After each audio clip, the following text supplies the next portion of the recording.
ശൗലിന് പോലും സമ്മതിക്കാൻ കഴിയുകയില്ലായിരുന്നു. പക്ഷെ ദാവീദ് പറഞ്ഞു, ഞാൻ ഒരിക്കൽ എൻ്റെ അപ്പൻ്റെ ആടുകളെ മേയിച്ചുകൊണ്ട് വനത്തിലൂടെ നടക്കുമ്പോൾ ഒരിക്കൽ ഒരു കരടിയും ഒരിക്കൽ ഒരു സിംഹവും വന്ന് അപ്പൻ്റെ ആടുകളെ പിടിച്ചുകൊണ്ടുപോയി. ഞാൻ അതിൻ്റെ പുറകെ ചെന്ന് ആ സിംഹത്തെ അടിച്ച് അതിൻ്റെ വായിൽ നിന്ന് ആട്ടിൻകുട്ടിയെ വിടുവിച്ചു. അപ്രകാരം കരടിയെ പുറകിൽ ചെന്ന് അടിച്ച് അതിൻ്റെ വായിൽ നിന്ന് ആട്ടിൻകുട്ടിയെ വിടുവിച്ചു. അത് ഈ സിംഹവും കരടിയും എൻ്റെ നേരെ വന്നു കഴിഞ്ഞപ്പോൾ ഞാൻ അതിൻ്റെ വായിൽ പിടിച്ച് നിലത്തടിച്ച് അതിനെ കൊന്നുകളയുകയും ചെയ്തു. ഹല്ലേലൂയ. ഈ കരടിയെയും സിംഹത്തെയും കൊല്ലുവാൻ എൻ്റെ കഴിവല്ല, എൻ്റെ ദൈവം എന്നെ ശക്തനാക്കിയെങ്കിൽ ഈ മല്ലനായ ഗോലിയാത്തിനെ കൊന്ന് ഇസ്രായേലിൻ്റെ നിന്ന നീക്കുവാൻ എനിക്ക് കഴിയും എന്ന് ദാവീദ് ശൗലിനോട് പറഞ്ഞു. ശൗൽ അത് സമ്മതിക്കുവാനും ഇടയായി തീർന്നു. അങ്ങനെ ദാവീദ് ഈ മല്ലനായ ഗോലിയാത്തിനെ കൊല്ലുവാനായി പുറപ്പെട്ടപ്പോൾ ശൗൽ പറഞ്ഞു, നീ എൻ്റെ പടച്ചട്ട അണിയുക, എൻ്റെ വാളും ഉപയോഗിക്കുക. ദാവീദിനെ കൊണ്ട് അത് ധരിക്കുവാൻ കഴിഞ്ഞില്ല. കാരണം ശൗൽ നല്ല നെടുപ്പമുള്ളവനായിരുന്നല്ലോ. ദാവീദോ അത്രയും പൊക്കമില്ലാത്തവനായതുകൊണ്ട് ദാവീദ് പറഞ്ഞു, എനിക്കിതൊന്നും ഇട്ട് പരിചയമില്ല. എനിക്ക് പരിചയമുള്ളത് എനിക്ക് എൻ്റെ ദൈവമായ യഹോവ, സൈന്യങ്ങളുടെ ദൈവമായ യഹോവയുടെ നാമമാണ് എനിക്ക് പരിചയമുള്ളത്. ഹല്ലേലൂയ. അതുകൊണ്ട് ആ സൈന്യങ്ങളുടെ ദൈവമായ യഹോവ എൻ്റെ കൂടെ ഉണ്ട്. ആ ദൈവത്തിൻ്റെ നാമത്തിലാണ് ഞാൻ അവനെ തോൽപ്പിക്കാൻ പോകുന്നത്. ദാവീദ് ഒരു കവണയെടുത്തു, 5 മിനുസമുള്ള കല്ലുമെടുത്ത് തൻ്റെ പൊക്കണത്തിലിട്ടു. കയ്യിലൊരു വടിയും ഉണ്ടായിരുന്നു. ഹല്ലേലൂയ. ഈ ദാവീദ് ഇത്ര മല്ലനായ ഈ ഗോലിയാത്തിൻ്റെ അടുക്കലേക്ക് നീങ്ങുന്ന കണ്ടു കഴിഞ്ഞാൽ ആർക്കാണെങ്കിലും ചിരി വന്നു പോകും, തമാശയായിട്ട് തോന്നാം. ഹല്ലേലൂയ. അതുകൊണ്ട് ഗോലിയാത്തൻ വിളിച്ചു പറഞ്ഞു, ഞാനൊരു നായയാണെന്ന് കരുതിയാണോ നീ വടിയും കോലുമായിട്ട് വരുന്നത്? നീ എൻ്റെ അടുക്കിലേക്ക് വന്നാൽ നിന്നെ ഞാൻ കഷ്ണിച്ച് നിന്റെ മാംസം ആകാശത്തിലെ പറവുകൾക്ക് ഞാൻ ഇട്ടുകൊടുക്കും. ഹല്ലേലൂയ. ഈ ഗോലിയാത്തിന്റെ നോട്ടത്തിൽ അല്ലെങ്കിൽ അവൻ്റെ മുമ്പിൽ അങ്ങനെ ഒരു അവസ്ഥയാണ് കാണുന്നത്. കാരണം അത്ര നിസ്സാരനായ ഒരു ദാവീദിനെ അവൻ കാണുന്നത് അങ്ങനെയാ. അവിടെ നിൽക്കുന്ന സകല ജനങ്ങളും അങ്ങനെ തന്നെയാണ് കാണുന്നത്. ഈ ഗോലിയാത്തിന്റെ മുമ്പിലേക്ക് ഈ ദാവീദിന് വന്നു കഴിഞ്ഞാൽ ഗോലിയാത്തിന് എന്ത് ചെയ്യുവാൻ കഴിയും? ഹല്ലേലൂയ. എന്നാൽ ദാവീദിന്റെ ഉള്ളിൽ അവിടെ ഇരുന്ന 100% ജനങ്ങൾക്കും സംശയമായിരിക്കുമ്പോൾ ദാവീദിന്റെ ഉള്ളില് എൻ്റെ ദൈവം എൻ്റെ കൂടെയുണ്ട്, സൈന്യങ്ങളുടെ ദൈവമായ യഹോവ എൻ്റെ കൂടെയുണ്ട്, യുദ്ധം ചെയ്യുന്നത് ഞാനല്ല, ദൈവം പറയുന്നത് പോലെ ഞാൻ അങ്ങ് ചെയ്താൽ മതി, അങ്ങ് നിന്നാൽ മതി. ഹല്ലേലൂയ. അങ്ങനെ ദാവീദ് തൻ്റെ കയ്യിലിരുന്ന കവണയിൽ ഒരു കല്ല് വെച്ചുകൊണ്ട് ഗോലിയാത്തിനെ ഉന്നം വെച്ച് എറിഞ്ഞു. അവൻ്റെ നെറ്റിയിൽ ചെന്ന് കൊണ്ടു. അവൻ മറിഞ്ഞു വീണു. ദാവീദ് ഓടിച്ചെന്ന് അവൻ്റെ തന്നെ വാളെടുത്ത്, ഗോലിയാത്തിൻ്റെ തന്നെ വാളെടുത്ത് അവനെ വെട്ടി അവൻ്റെ കഴുത്ത് എടുത്ത് ശൗലിൻ്റെ അടുക്കിലേക്ക് പോകുവാനും ഇടയായി തീർന്നു. ഹല്ലേലൂയ. ദാവീദിന് അവിടെ ജയം തന്നത് എങ്ങനെയാണ് ജയം കിട്ടിയത്? യഹോവ സെബാവു, സൈന്യങ്ങളുടെ ദൈവമായ യഹോവ, ആ യഹോവയുടെ നാമത്തിലാണ് ദാവീദ് കടന്നു പോകുവാനിടയായി തീർന്നത്. അതുകൊണ്ട് ദാവീദിന് അവിടെ ജയം ലഭിക്കുവാനിടയായി തീർന്നു. പലപ്പോഴും നമ്മളെ സംബന്ധിച്ചും പല പ്രശ്നങ്ങൾ വരുമ്പോൾ നമുക്ക് നേരിടാൻ സാധ്യമല്ല എന്ന് നാം തന്നെ ഭയപ്പെട്ടു പോകുന്ന ഒരു അവസ്ഥ വരും. മറ്റുള്ളവർ നമ്മളോട് പറയും, ഈ പ്രശ്നം നേരിടുവാൻ നിനക്ക് കഴിയുകയില്ല, ഒറ്റയ്ക്ക് കഴിയുകയില്ല, അല്ലെങ്കിൽ നിന്റെ സമ്പത്ത് കൊണ്ട് ഇതൊന്നും നേരിടുവാൻ കഴിയുകയില്ല, ഈ ആശുപത്രിയിൽ കൊണ്ട് നിന്റെ രോഗത്തിന് സൗഖ്യം വരികയില്ല. ഹല്ലേലൂയ. ഇതൊക്കെ പറഞ്ഞ് നമ്മളെ മറ്റുള്ളവര് നിന്ദിക്കുമ്പോൾ അല്ലെങ്കിൽ മറ്റുള്ളവര് നമ്മൾക്കത് നടപ്പിലാവുകയില്ല, നമ്മുടെ പ്രശ്നങ്ങൾക്ക് പരിഹാരം വരികയില്ല എന്ന് മറ്റുള്ളവര് അവർ വിചാരിക്കുമ്പോൾ നാം കരുതണം, സൈന്യങ്ങളുടെ ദൈവമായ യഹോവയുടെ നാമത്തിലാണ് ഞാൻ പോകുന്നത്. ഹല്ലേലൂയ. എനിക്കെതിരെ വരുന്ന എല്ലാ യുദ്ധങ്ങളും, എനിക്കെതിരെ വരുന്ന എല്ലാ രോഗങ്ങളും, ഈ രോഗങ്ങൾ ശത്രു കൊണ്ടുവരുന്ന ഒരു ഒരായുധമാണ്. ഹല്ലേലൂയ. ക്ഷീണങ്ങള്, തളർച്ചകള്, നിരാശകള്, ഹല്ലേലൂയ, മനസ്സിന്റെ അന്തർഭാഗത്തിലൂടെ കടന്നു പോകുന്നതായ പ്രതിസന്ധികള്, ഇതെല്ലാം ശത്രു കൊണ്ടുവരുന്ന യുദ്ധത്തിന്റെ ആയുധങ്ങള്. ഹല്ലേലൂയ. ഇത്തരത്തിലുള്ള ആയുധങ്ങളുമായി ശത്രു നമ്മുടെ മുന്നിൽ വരുമ്പോൾ നാം വിളിക്കണം, യഹോവ സെബാവോ, സൈന്യങ്ങളുടെ ദൈവമായ യഹോവേ, ഹാലേലൂയ. ഈ ദാവീദ് ചെന്നതുപോലെ നാം ചെല്ലുന്നു എങ്കിൽ, ഹാലേലൂയ, ദാവീദിന് ദർശനമുണ്ടായിരുന്നു. എൻ്റെ ദൈവം, സൈന്യങ്ങളുടെ ദൈവമായ യഹോവയുടെ നാമത്തിലാണ് ഞാൻ വരുന്നത് നാം പറഞ്ഞപ്പോൾ, ആ സൈന്യങ്ങളുടെ ദൈവമായ യഹോവയെക്കുറിച്ച് അവനൊരു ദർശനമുണ്ടായിരുന്നു. അവൻ ആ ദർശനത്തോടുകൂടി കടന്നു ചെന്നപ്പോ ഗോലിയാത്തിനെ തോൽപ്പിക്കുവാൻ, അവനെ പരാജയപ്പെടുത്തുവാൻ ദാവീദിന് കഴിഞ്ഞു. ഹാലേലുയ. ഇന്ന് രാത്രികാലം നമ്മുടെ ഓരോ പ്രശ്നങ്ങൾക്കും, ഹാലേലുയ, യഹോവ സെബാവു, സൈന്യങ്ങളുടെ ദൈവമായ യഹോവ നമ്മുടെ കൂടെയുണ്ട്. ഹാലേലുയ. കർത്താവ്, ഹാലേലുയ, തൻ്റെ സൈന്യങ്ങളായി ഉപയോഗിക്കുന്ന അനേക കാര്യങ്ങളുണ്ട്. അവൻ കൽമഴ, നായീച്ച, പേന്, വെട്ടുക്കിളി, മനുഷ്യർ, ദൂതന്മാര്, സൂര്യൻ, ചന്ദ്രൻ, ഹാലേലുയ, തുടങ്ങിയ പർവ്വതം, കാറ്റ് തുടങ്ങിയ ഓരോ കാര്യങ്ങളെയും, ഇടി, മഴ തുടങ്ങിയ കാര്യങ്ങളെല്ലാം യഹോവ തൻ്റെ സൈന്യമായിട്ട് ഉപയോഗിക്കും. ഹാലേലുയ. അവൻ ഉപയോഗിക്കുന്ന ആ സൈന്യത്തിൻ്റെ മുമ്പിൽ പിടിച്ചു നിൽക്കുവാൻ ആർക്കും കഴിയില്ല. ഹാലേലുയ. യോശുവ പുസ്തകം 5:13-14 എഴുതിയിട്ടുണ്ട്. യോശുവ യെരിഹോ മതിൽ എങ്ങനെ തകർക്കും, അവരോട് എങ്ങനെ യുദ്ധം ചെയ്യുമെന്ന് കരുതി അതിൻ്റെ ചോട്ടിൽ ഇരിക്കുമ്പോൾ അവിടെ ഊരിപ്പിടിച്ച വാളുമായി ഒരുവൻ നിൽക്കുന്നത് കണ്ടു. നീ ഞങ്ങളുടെ പക്ഷത്തുള്ളവനോ ശത്രുപക്ഷത്തുള്ളവനോ? ഞാൻ യഹോവയുടെ ദൂതൻ.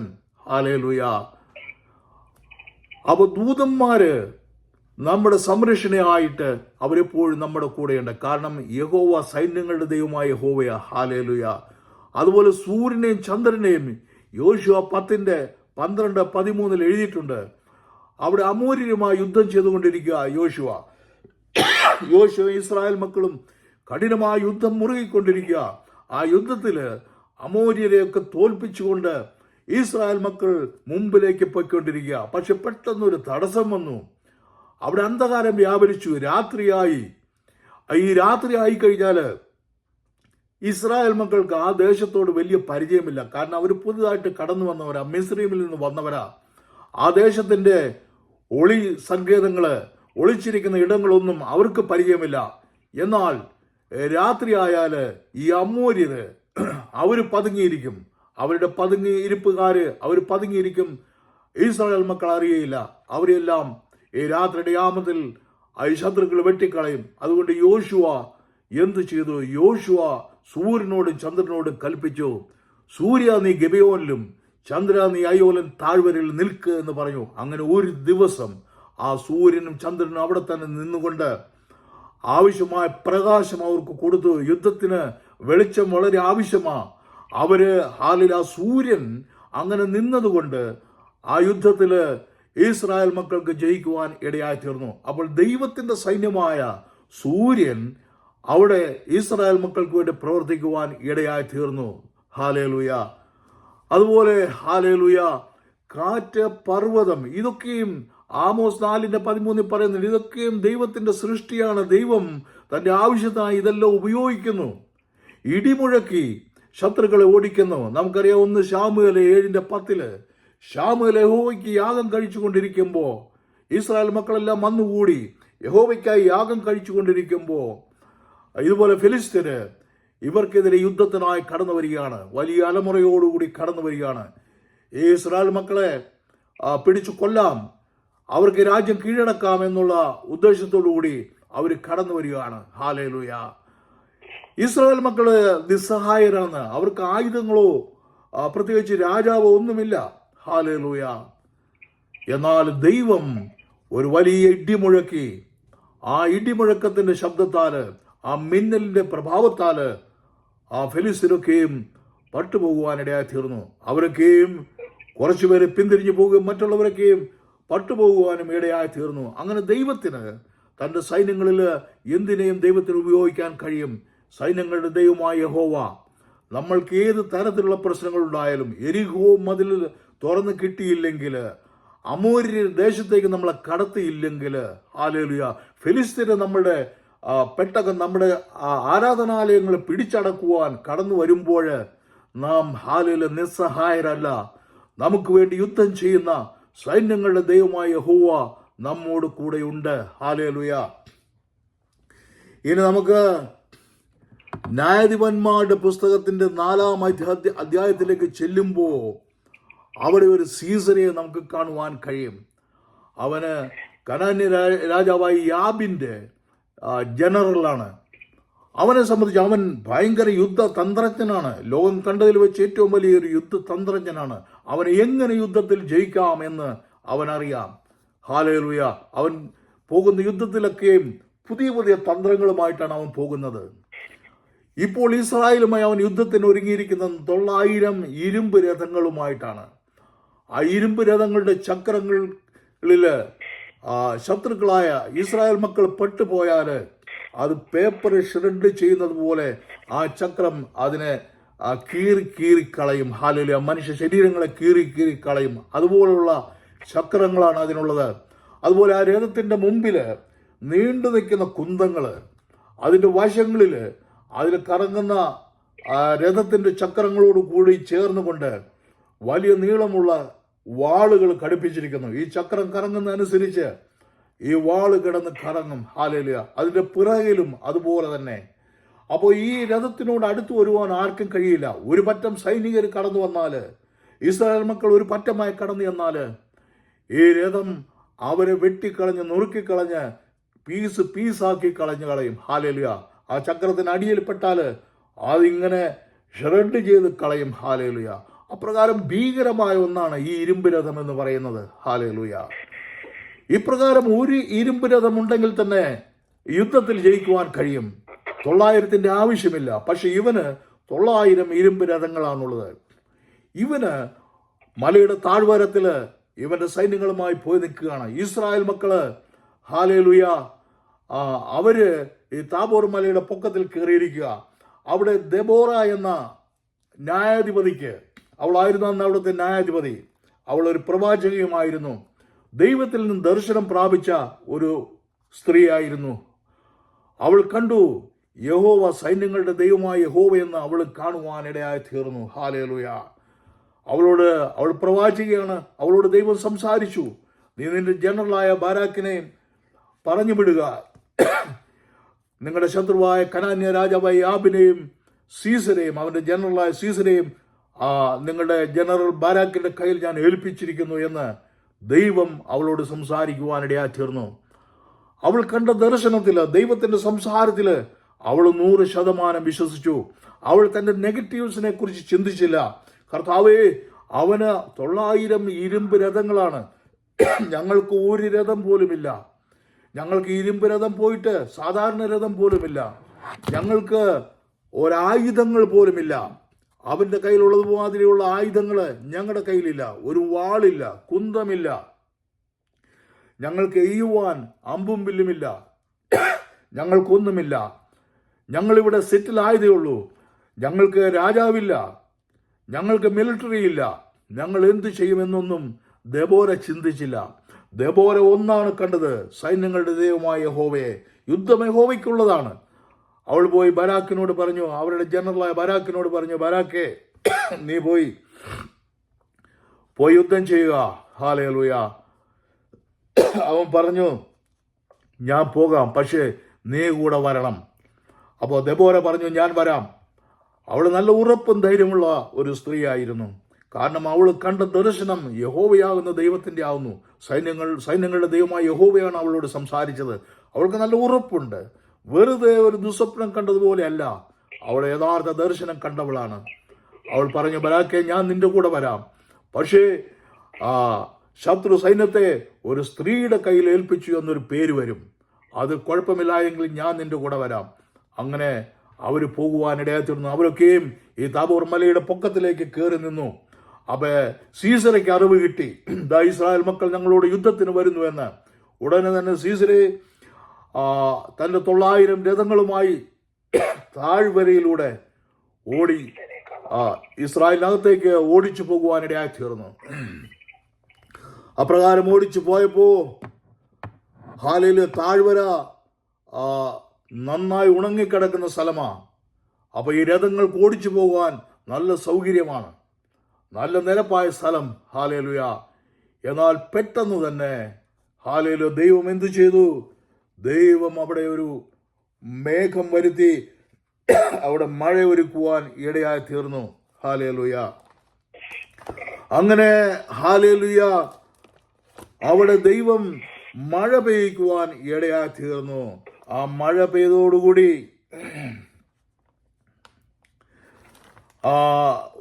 ഉണങ്ങിയ നിലമായി കിടന്നിരുന്ന അതിൻ്റെ ന്യായാധിപന്മാരുടെ പുസ്തകം 5:4 വാക്യത്തിൽ ഇപ്രകാരം വായിക്കുന്നു: യഹോവേ, നീ സേയീരിൽ നിന്ന് പുറപ്പെടുകയിൽ ഏദോം ദേശത്തുകൂടി നടകൊള്ളുകയിൽ ഭൂമി കുലുങ്ങി, ആകാശം പൊഴിഞ്ഞു, മേഘങ്ങൾ വെള്ളം ചൊരിഞ്ഞു. ഹാലേലൂയ. അങ്ങനെ സീസരെ ഈ നിസ്സാരരായ ഇസ്രായേൽ മക്കളെ തന്റെ രഥങ്ങൾ കൊണ്ട് ജയിക്കാമെന്ന് കരുതി. ഹാലേലൂയ. ഈ ദെബോര എന്ന സ്ത്രീ, അവൾക്ക് എന്ത് ചെയ്യുവാൻ കഴിയും? എല്ലാവരെയും കൊന്നുകളയാമെന്ന് സീസരെ കരുതി. പക്ഷേ പെട്ടെന്ന് അവിടെ മഴ പെയ്യുവാൻ ഇടയായി തീർന്നു. മേഘങ്ങൾ മഴ പൊഴിച്ചതുകൊണ്ട്, ആകാശം മഴ പൊഴിച്ചതുകൊണ്ട് സീസരയുടെ ഇരുമ്പ് രഥങ്ങളൊക്കെയും പെട്ടെന്ന് ചെളിയിൽ പൂടുവാൻ ഇടയായി തീർന്നു. ചെളിയിൽ പൂണ്ടു കഴിഞ്ഞാൽ ഈ രഥങ്ങൾക്ക് എങ്ങനെ മുമ്പിലേക്ക് പോകുവാൻ കഴിയും? പോകുവാൻ കഴിയുകയില്ല. അങ്ങനെ അവിടെ അവൻ പരാജയപ്പെടുവാൻ ഇടയായി തീർന്നു.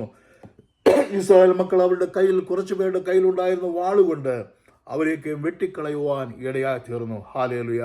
ആ സീസരെയും ഹാലേലുയ ഒരു കൂടാരത്തിൽ അവൻ ഒളിച്ചിരുന്നപ്പോൾ അവന്റെ ചെന്നിക്ക് തന്നെ കൂടാരത്തിന്റെ കമ്പ് കൊണ്ട് തന്നെ കുത്തി അവനെയും കൊല്ലുവാനിടയായി തീർന്നു. അങ്ങനെ 20 വർഷക്കാലമായി ഇസ്രായേൽ സഹിച്ചിരുന്ന നിന്ദകളിൽ നിന്ന് അവർക്ക് വിടുതൽ ലഭിക്കുവാനിടയായി തീർന്നു. കാരണം എന്ത്? ദർശനമുള്ള ഒരു സ്ത്രീ ഉണ്ടായിരുന്നു.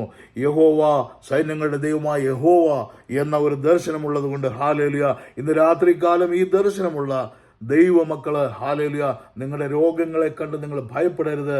നിങ്ങളുടെ പ്രശ്നങ്ങളെ കണ്ട് നിങ്ങൾ ഭയപ്പെടരുത്. ഹാലേലുയ. നിങ്ങളെ എതിർക്കുന്ന ശത്രുവിനെ കണ്ട് നിങ്ങൾ ഭയപ്പെടരുത്. യഹോവ, സൈന്യങ്ങളുടെ ദൈവമായ യഹോവ നമ്മോട് കൂടെയുണ്ട്. സങ്കീർത്തനക്കാരൻ പറഞ്ഞതുപോലെ സൈന്യങ്ങളുടെ ദൈവമായ യഹോവ നമ്മോട് കൂടെയുണ്ട്. ഹാലേലുയ. നിന്നോട് യുദ്ധം ചെയ്യുവാൻ യഹോവ നമ്മോട് കൂടെയുണ്ട്. നിന്റെ പ്രശ്നങ്ങൾ വരുമ്പോ സൈന്യങ്ങളുടെ ദൈവമായ യഹോവേ എന്ന് വിളിച്ചാൽ മതി, അവൻ നമ്മോട് കൂടെയുണ്ട്. അത് നമ്മൾ എത്രത്തോളം വിശ്വാസത്തോടെ, ദാവീദ് എത്രത്തോളം വിശ്വാസത്തോടെയാണ് സൈന്യങ്ങളുടെ ദൈവമായ യഹോവയുടെ നാമത്തിൽ ഞാൻ വരുന്നു, ഹാലേലൂയ, അവൻ എന്ത് യോഗ്യതയുണ്ട് ഗോലിയാത്തിനോട് യുദ്ധം ചെയ്യുവാന്? അവനേക്കാൾ എത്രയോ വലിപ്പമേറിയവനാണ്. അവനേക്കാൾ ഹാലേലൂയ ആയുധങ്ങൾ നിറഞ്ഞവന്. അവന്റെ ശരീരം മുഴുവൻ ഇരുമ്പ് കൊണ്ട്, താമ്രം കൊണ്ട് പൊതിഞ്ഞിരിക്കുന്നു. അവനൊന്നും ചെയ്യുവാൻ ആർക്കും കഴിയില്ല. പക്ഷെ സൈന്യങ്ങളുടെ ദൈവമായ യഹോവ അവന്റെ കൂടെ ഉണ്ട് എന്നൊരു ദർശനം ഉണ്ടായപ്പോ അവനത് സാധിക്കുവാനിടയായി തീർന്നു. അതുകൊണ്ട് നമ്മുടെ രോഗങ്ങളോ നമ്മുടെ പ്രതിസന്ധികളോ കണ്ട് നാം ഭയപ്പെടരുത്. നമ്മുടെ ഹാലേലൂയ നമ്മുടെ തളർച്ച, ക്ഷീണാവസ്ഥകൾ, തലമുറയുടെ പ്രശ്നങ്ങൾ കണ്ട് നാം ഭയപ്പെടരുത്. സൈന്യങ്ങളുടെ ദൈവമായ യഹോവ നമ്മോട് കൂടെയുണ്ട്, നിങ്ങളോട് കൂടെയുണ്ട്. ഹാലേലൂയ. വചനങ്ങളാൽ ദൈവം നമ്മളെ അനുഗ്രഹിക്കട്ടെ. സ്തോത്രം.